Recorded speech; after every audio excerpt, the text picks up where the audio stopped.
this one-track mindedness, you will find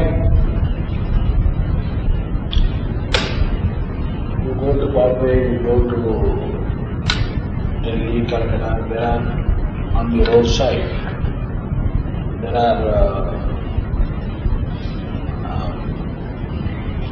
shoe shine boys, and they are on these therapists, the footpaths, they are there. Anybody going and coming. What does this shoe shine boy do? For that there are two types of people in the world. They are not bothered from their conception, they forget about the other world, or for them the world doesn't exist. Only those whose shoe is polished and whose shoe is yet to be polished, and that also to be polished by him, versus wearing shoes which are polished and which are not polished. They are yet to be polished by him. He doesn't look at the faces of people, he looks at the people. He won't tell how many people pass by him. He can tell how many feet pass by. He is not interested in people, their faces, their above the trunk, only feet. And immediately, when he finds that the shabby shoe is the one that somebody is wearing, he will immediately halt him and then try to polish the shoe. So, this is one-track mind.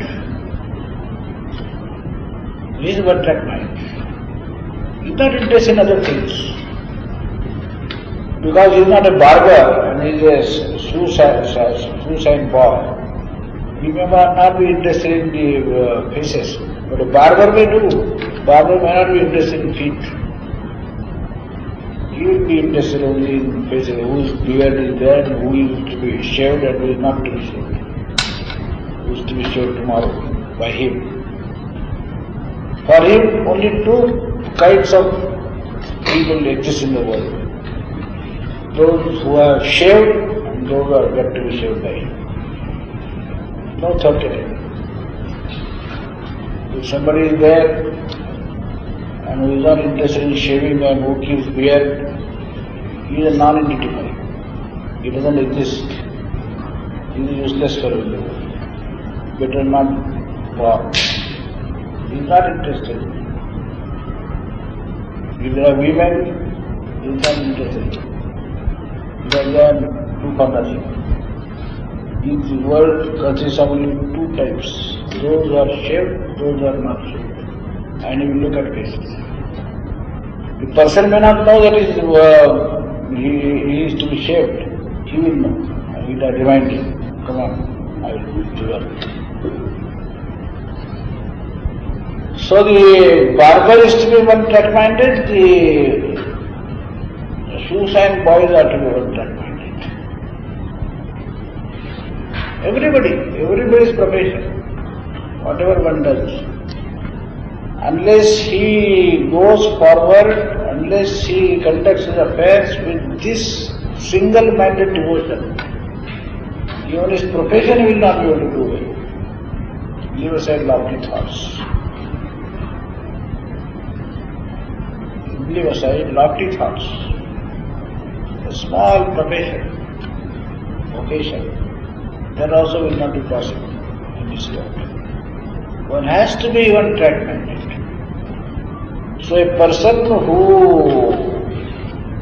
has some lofty thought in his mind, the lofty thought will occupy his whole mind. not partial. A person who is the embodiment of the thought, such is the value of the thought, such a lofty thought, for which one would aspire to live, one would aspire to die, such a lofty thought. For such a lofty thought, which must have universal appeal, otherwise it won't be lofty.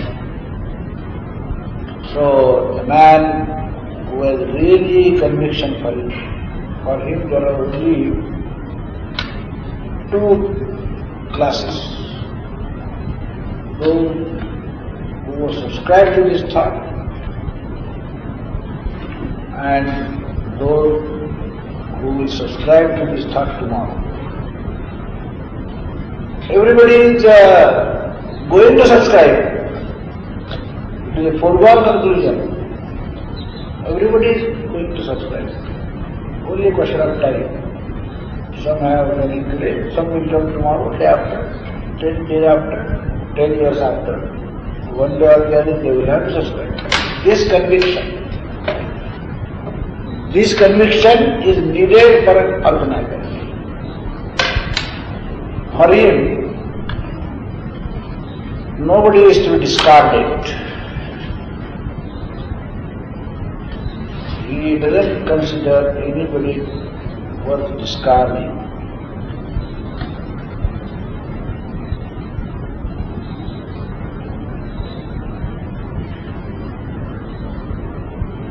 There is one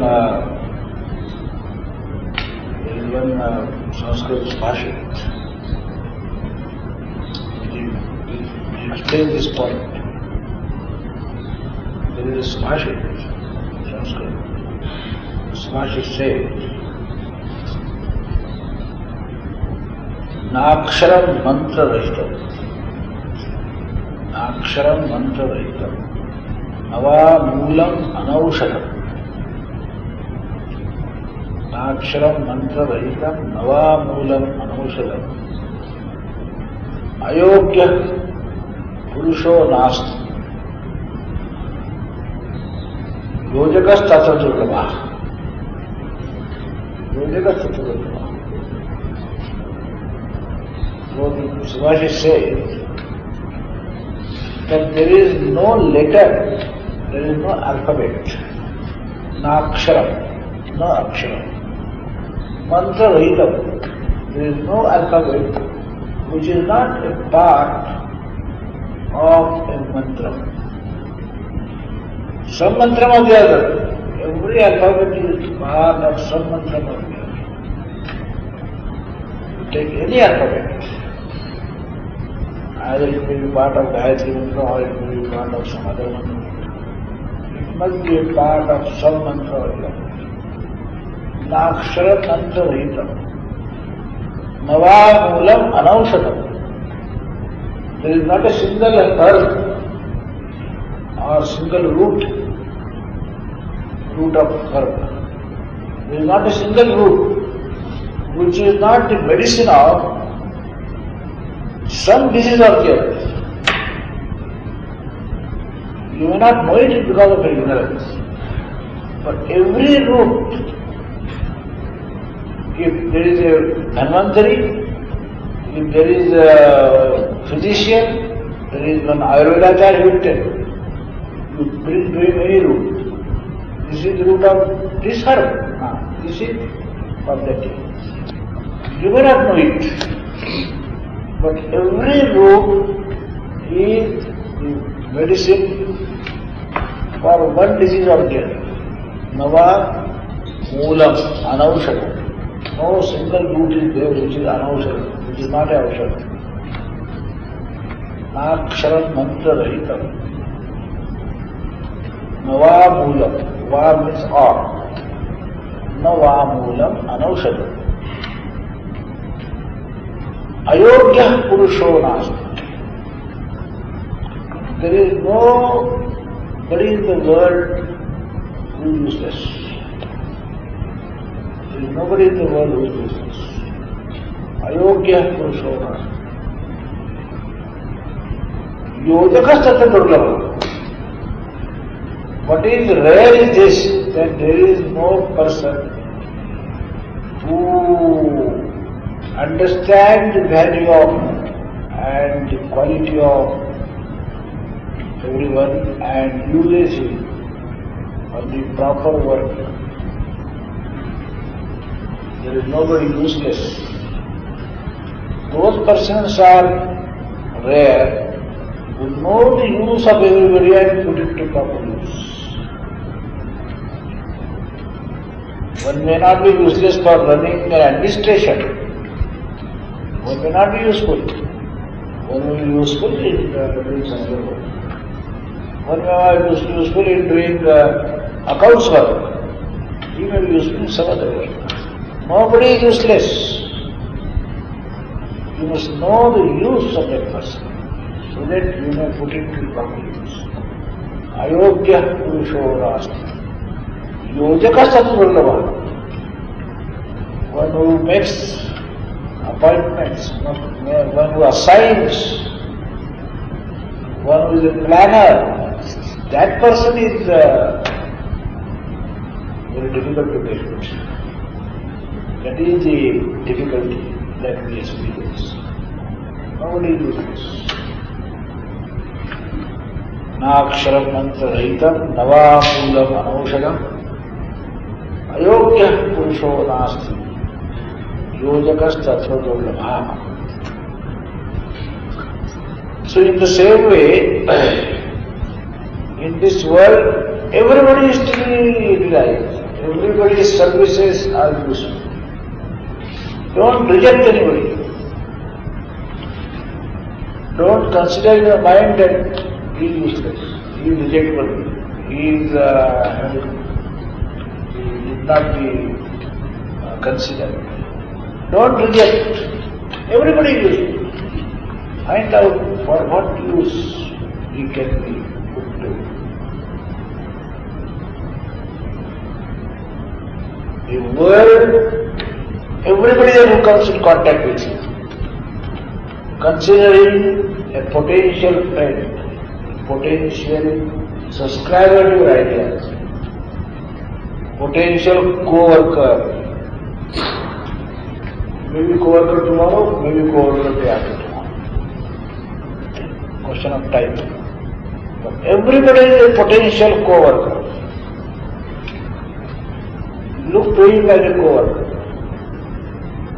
He may be straight, he may be not known to you. He may have just met you for the first time. But by meeting him, I have this idea that he is my potential co-worker. This should be the attitude of an organizer. This is the attitude of a master organizer. One who wants to organize. Because it is only an organization of many people that his success depends. The more the people he collects, the more the people he generalizes, the more the success is assured. After all, to see the success of this heart, what is needed? Ultimately, men, along with men, the money comes. Along with men, the other things, other material resources come. And when we talk of men, we talk of their minds. Men means what? Men means their minds. Let your thought be transmitted into them. Once the thought is transmitted, once they are mentally with you, once they subscribe to your ideas, once they are also inspired by the same goal, then other things will fall like a shadow. We sometimes say a man should do a work with dana, mana and dhana. The three things. Dana means body, mana means mind, dhana means whatever material resources he has. There is no fourth thing. This dana, mana, dhana is exhaust everything that man can do. Either he has to give his dana, either his mana and dhana. All the three things together, he exhausts. Dana means his physical energies, mana means his mental energy, and dhana means all his material resources. But in these three, what is important? The mana is important. Once he gives you your mind, then he is not to be told that you bring your body. Automatically, he gives time, physical energy, everything. And not only that, whatever material resources he has and whatever material resources he can earn, they also follow suit. Like a shadow, mind is important. That means converted intellectually. Let him subscribe to your thought. Let your thought be transmitted into his mind. Let it be magnetized. As soon as you succeed in doing it, as soon as you convert it to your way of thinking, then without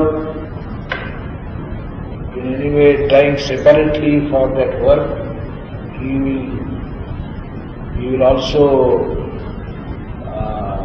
begin to work like you.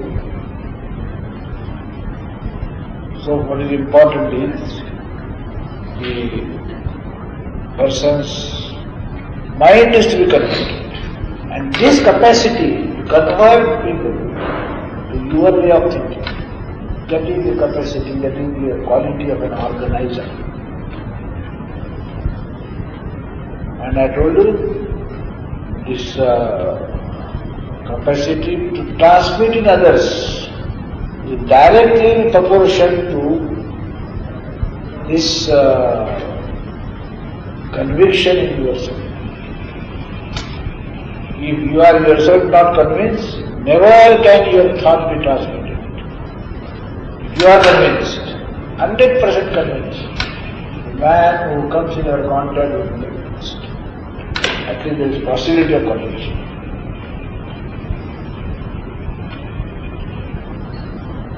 And a master organizer, it is the identification. How that master organizer is to be identified, located. Simple thing. Wherever he goes, his thought must spread. It is impossible that one is an organizer, one is a master organizer, he goes to some place and people there do not know about the thought he represents. Just as fire. If there is a fire, the heat the people will feel will make the presence of the fire evident. If there is a fire, there must be heat. The whole atmosphere must get heated up. If wherever there is a person with this conviction, a person with any lofty ideal, wherever a person goes, within a short time the whole atmosphere will get heated.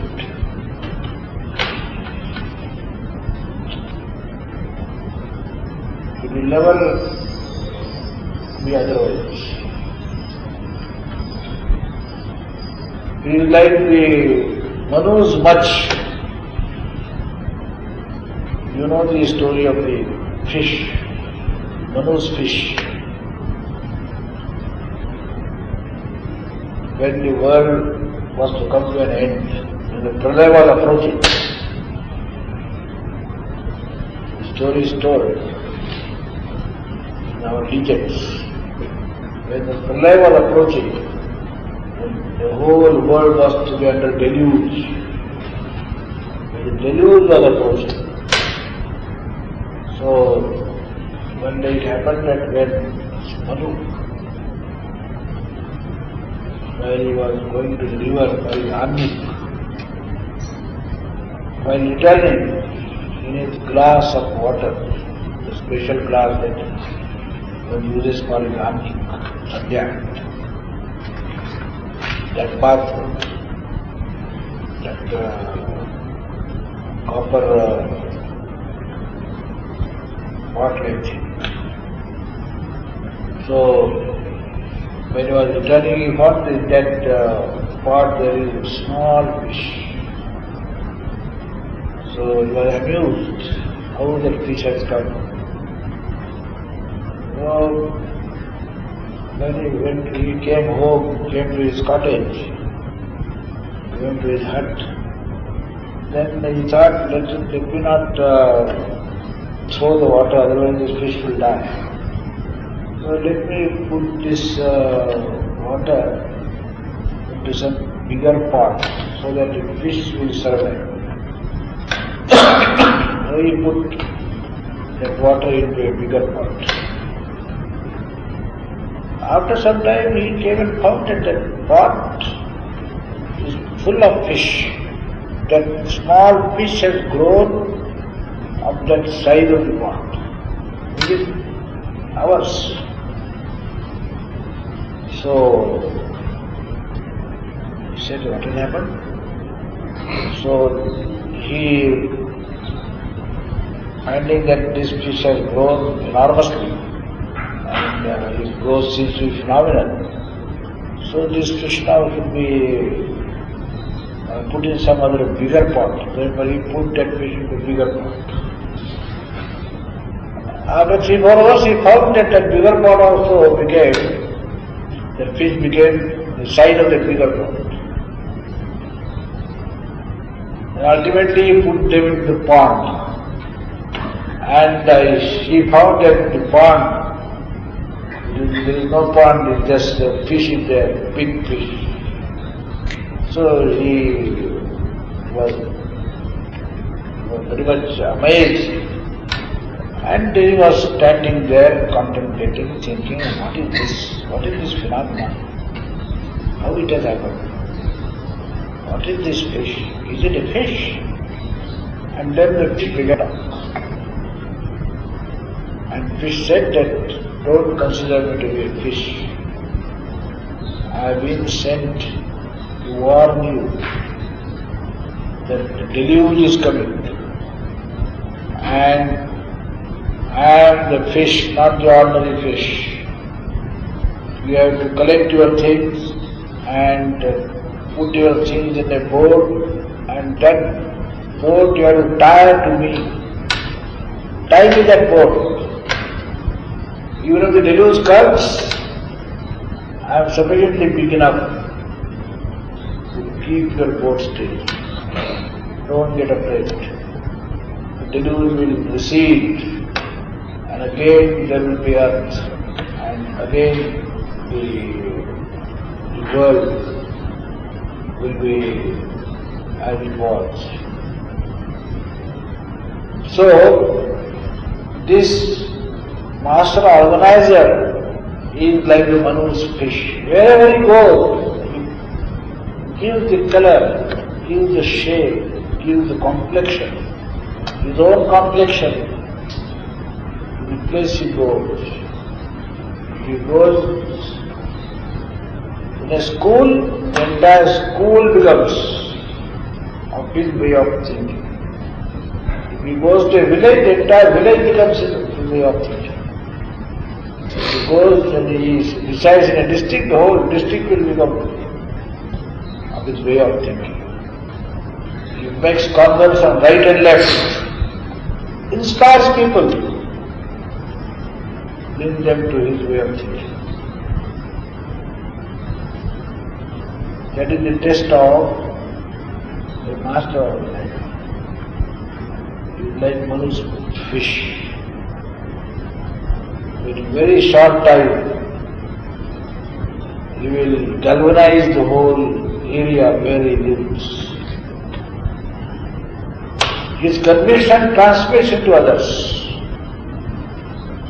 He has this confidence that everybody who comes in my contact is a potential co-worker. This attitude, inclusive attitude, not exclusive. If another will say, oh, this man, useless, that man, most that man, idiot, he is not reject. You can never organize. Inclusion. When you come across a person, to what use you can put it? You must be useful. You must be useful. Usefulness is not denied. Now the only question is to what use you have to put it. Therein you have to use or you have to apply your mind, and you must be like a good yojaka. Yojaka is tatra durlabha. Maybe durlabh tatra, not atra. Yojaka is tatra durlabha. It's all right. But in your case, there is no yojaka in want. If you find, what use you can put it? So this is the attitude of an organizer, all-inclusive attitude. Wherever you go, you attract. What attracts? Your thought. That is the sheet anchor. Oh, you attract me, what you attract? What I want, what you possess? What is your value? You are the embodiment of a thought. It is the thought that attracts. That is the divine principle. That is the most important thing. Because you are the embodiment of that thought, therefore it has the capacity to attract. Just as an iron piece, when it is magnetized, it has the capacity to attract. Any iron cannot attract. You magnetize it. Takes the quality of magnetism. What is that magnetism? What attracts? What is that in it which has the capacity to attract? It is that thought. Just as in the magnet there is that magnetism in the iron, the same in the human being, it is a thought that attracts. So wherever a person goes, the organizer goes, then the result will be that there will be a magnetic field around him. You know magnetic field.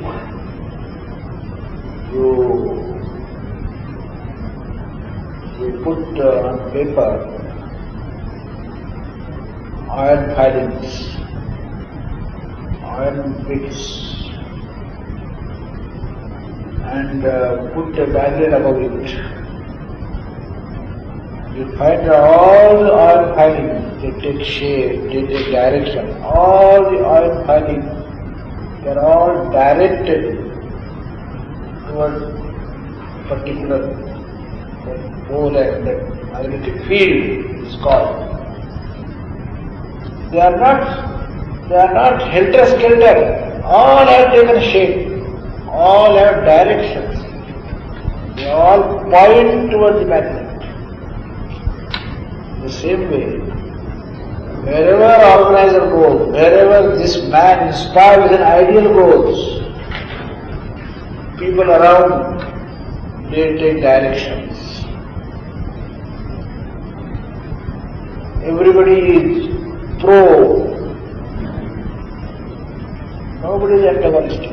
Everybody is pro. Everybody. He takes a direction towards him. Over a period you will find that nobody in the field, in that magnetic field that he creates, nobody has his back at him. Nobody has turned his back.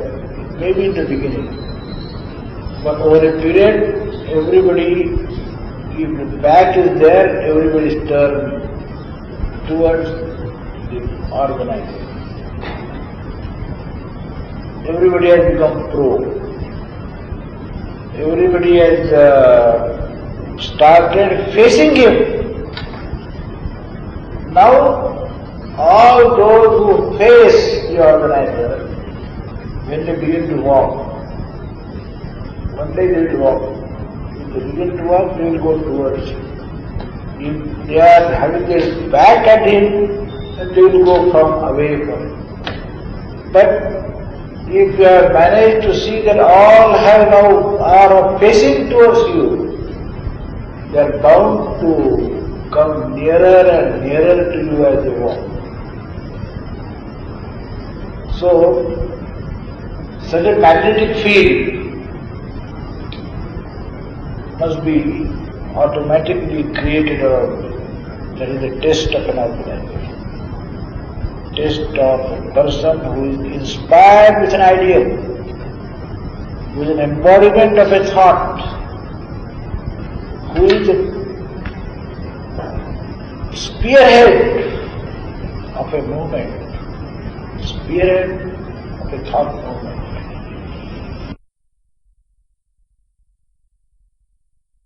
That is the test. So that is the quality of an organization. So, what should be the attitude? How we should look at things? How much dynamism he must have? How much conviction he must have so that it can be transmitted to others? And what is his inner strength? What is the inner strength? The inner strength is his conviction. His conviction. That is the inner strength. That makes all apparently impossible things possible. It has that potentiality. So this is how a worker, we have now taken this path, the path of work. Path of work. We have to be workers, we have to be active. Activity incarnate. Activity incarnate. All lethargy, all tamas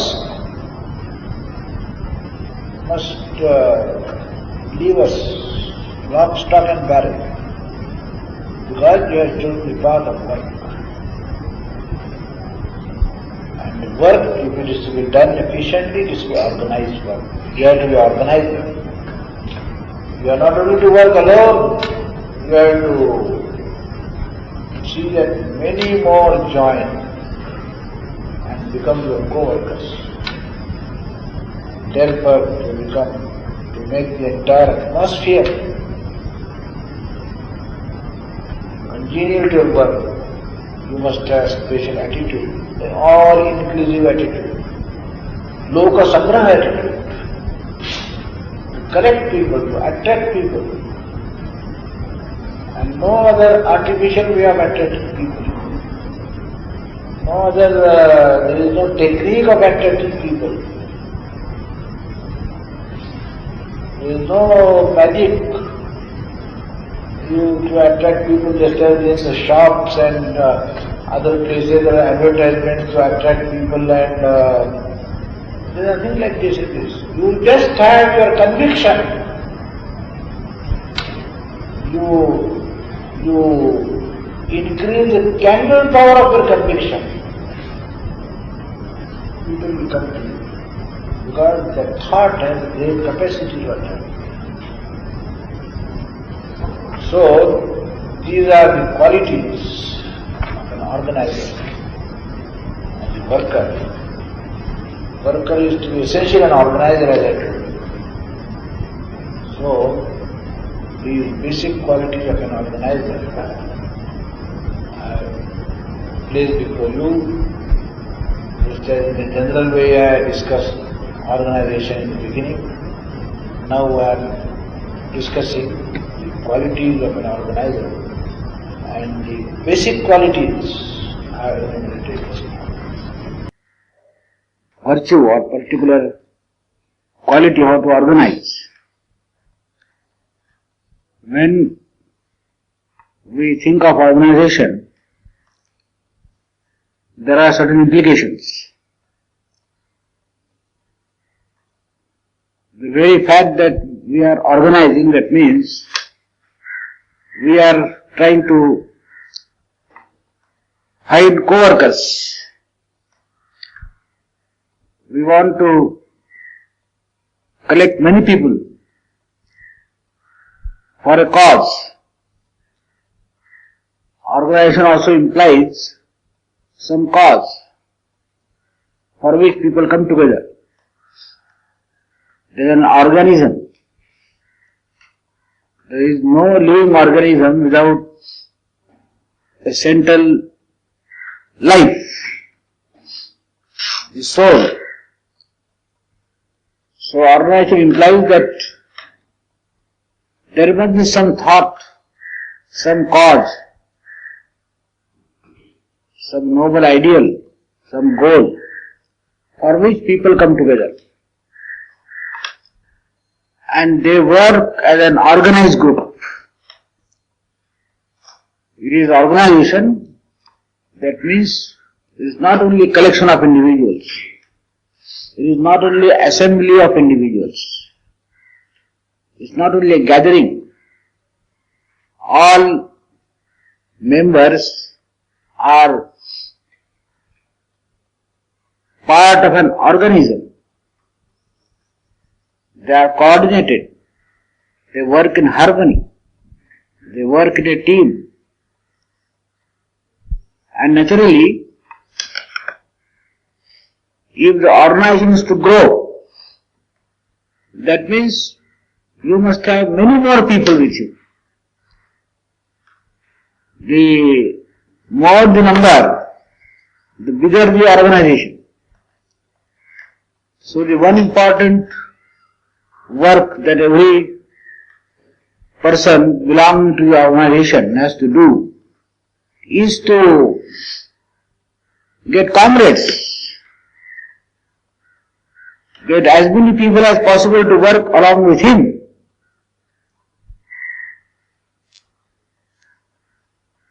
And that we call as Loka Sangraha.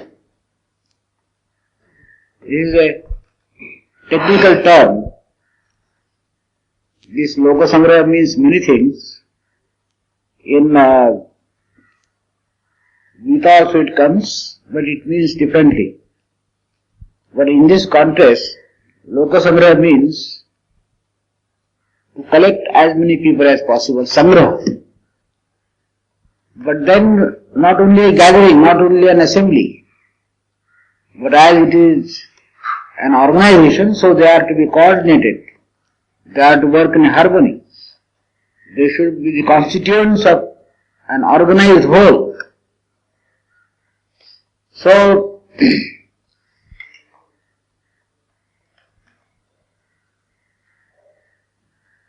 a greater the organizer, that means he has the capacity to attract many people. He can collect many people.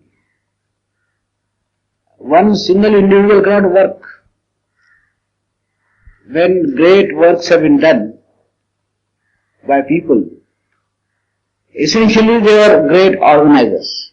We take the name of Subhash Chandra Bose, we can take the name of Mahatma Gandhi, we can take the name of Shivaji, we can take the name of Sangraha. All these were great organizers. Wherever they went, they made followers. Not their personal followers, but the followers of the philosophy or the ideal which they themselves were inspired.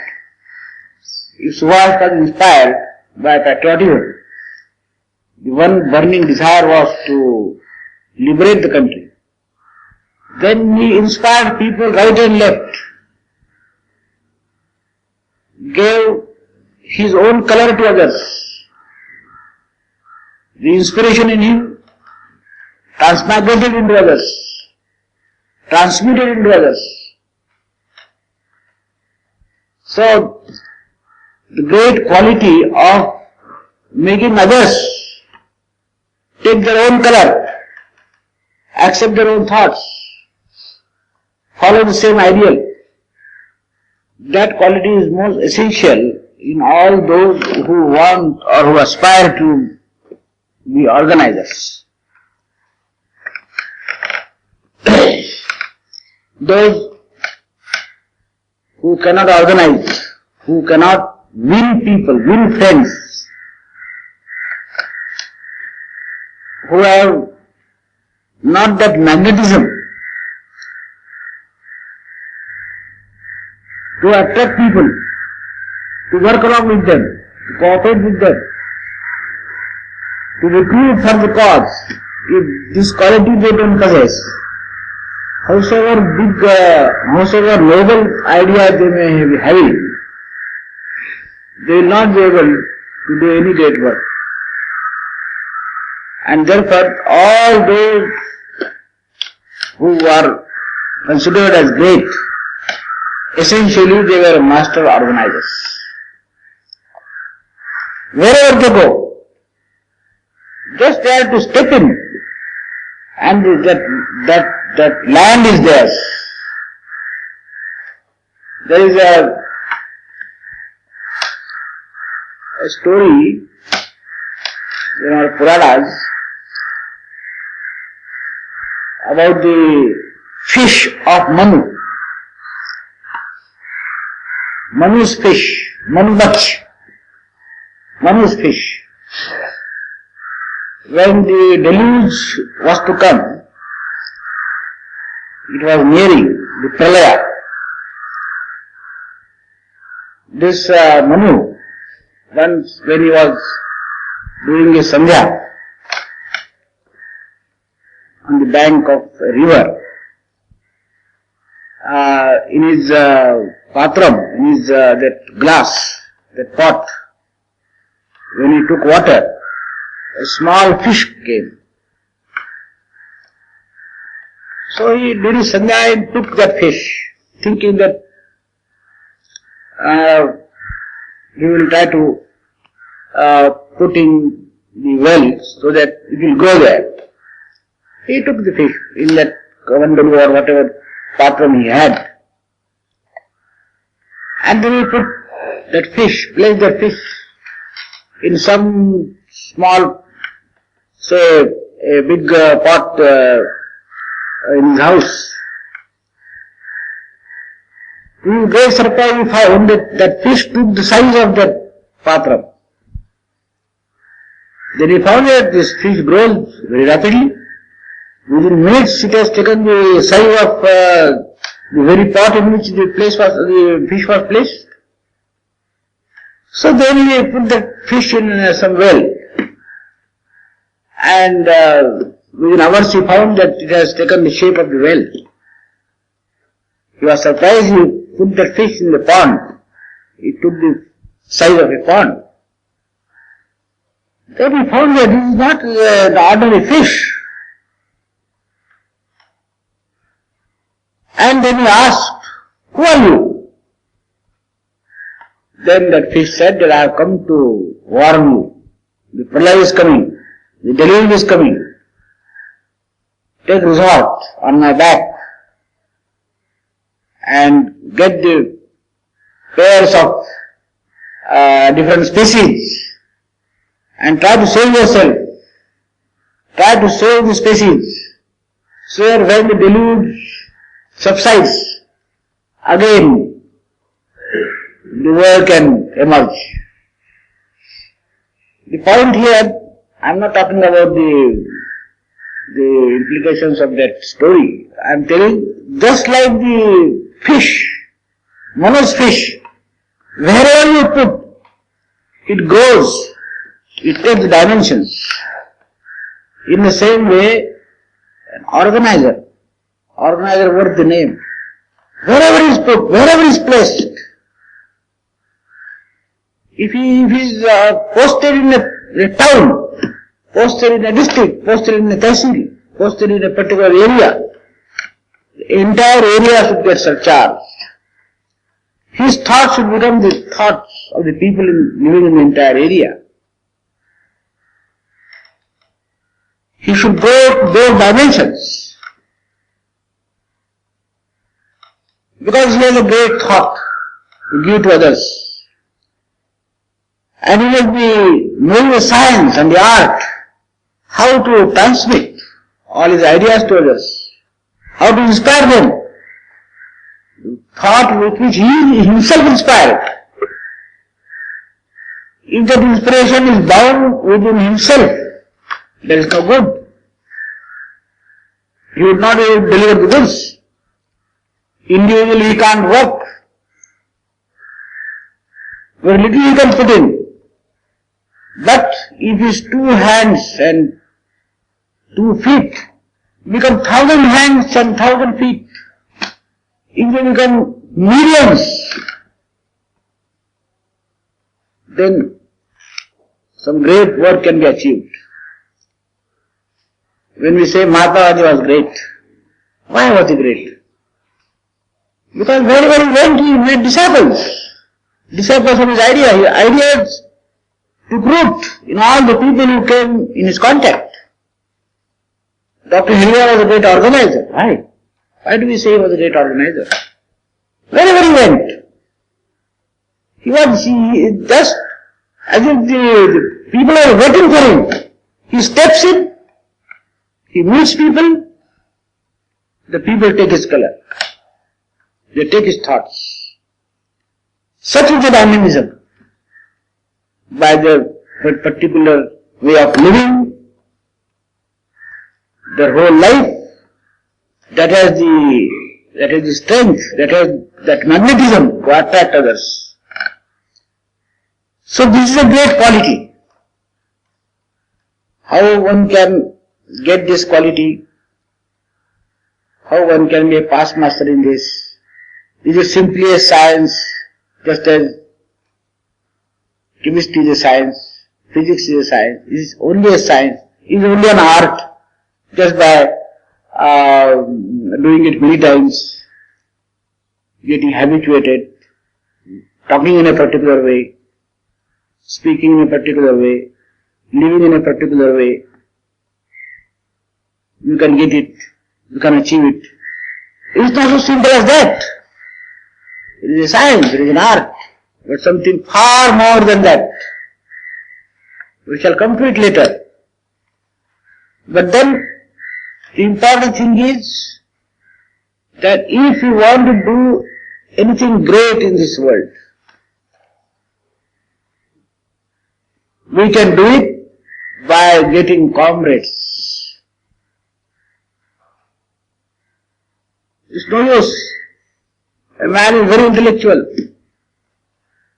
great thinker, but he is alone. He cannot have any communion with anybody.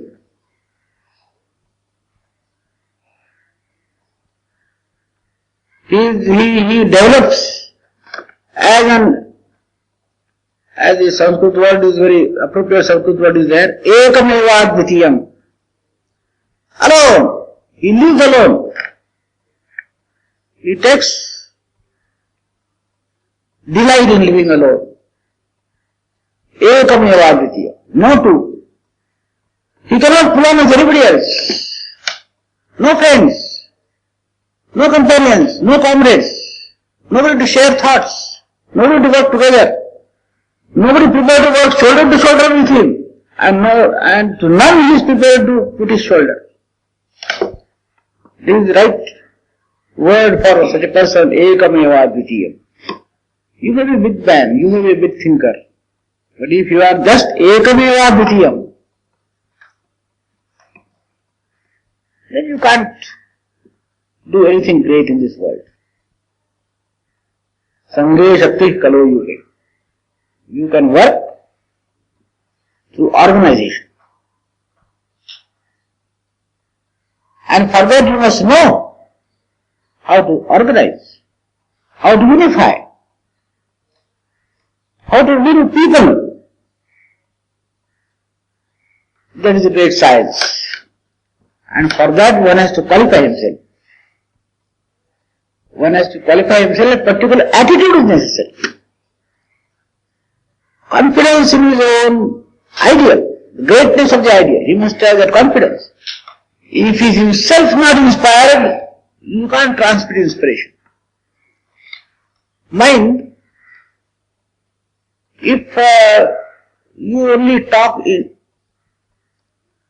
about some ideal, you talk about it. You have read something somewhere, and you can very well expound it. Vivekananda's philosophy. You can very well deliver a lecture. Work in worship. Service of man is service to God. Some catch sentences. You learn by heart. You deliver good lectures. Fine arguments you have given.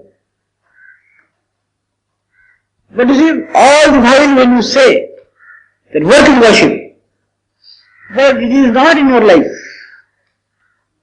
It is only lip service. You don't really have faith in it. If you don't have faith in it, and if you have your own doubts, what will transmit will be your doubts. Words people may hear, but your own doubts will be transmitted. So if you have confidence, if you have faith in the idea,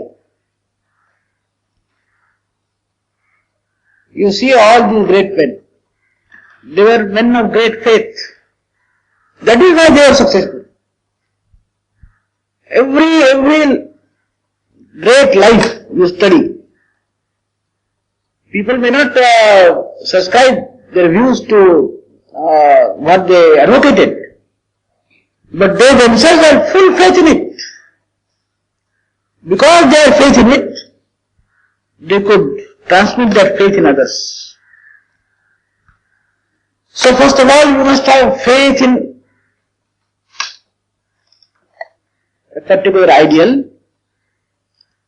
for which you are out to win people on your sides, and then a particular attitude of Loka Sangraha.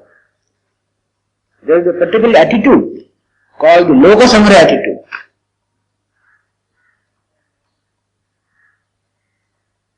How is the Loka Sangraha attitude? Loka Sangraha attitude, I have to say,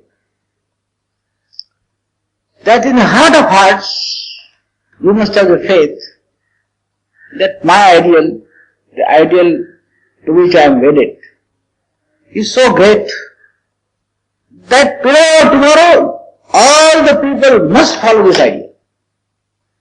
It is a question of time. Even those who are opposed today, they will have to follow suit. They will have to come to this side. With this faith it never works. While you come across people, you talk to somebody, you find that he has some soft corner. You feel that, well, he has soft corner, he is, to some extent, he is impressed with this idea. He will come here. About that person you can say that he is facing us. He has not turned his back towards us. He may be 10 feet away, but he is drawn towards us. If he begins to walk, step by step, he will come near. He is pro. The one thing that nobody I will allow to keep his back turned towards me. I will not allow anybody. Every person is a potential sympathizer or well-wisher of the cause I am serving. Potential well-wisher. Who appears to be a little antagonistic to our ideas, others may feel that he is antagonistic to the idea this man is advocating. But the person himself should have this confidence that, well, he may be appearing antagonistic today. But it's only a matter of time. He is a potential sympathizer. For him there are only two divisions in the world. Only two divisions. Persons who follow his ideas and the persons who are going to follow this idea to work. Only two. Not that persons who are following your ideal and the persons who are antagonistic. In his vocabulary there is nothing like antagonism. He is only waiting. He only thinks that it's a question of time. Every person is a potential well-wisher, a potential sympathizer, a potential comrade. Today or tomorrow is bound to come because ideal is so great. With this attitude if you go, then of course you will find this very attitude helps you. If the genuine attitude, much depends upon attitude. You see, last year we had a meeting of teachers in Arunachal Pradesh.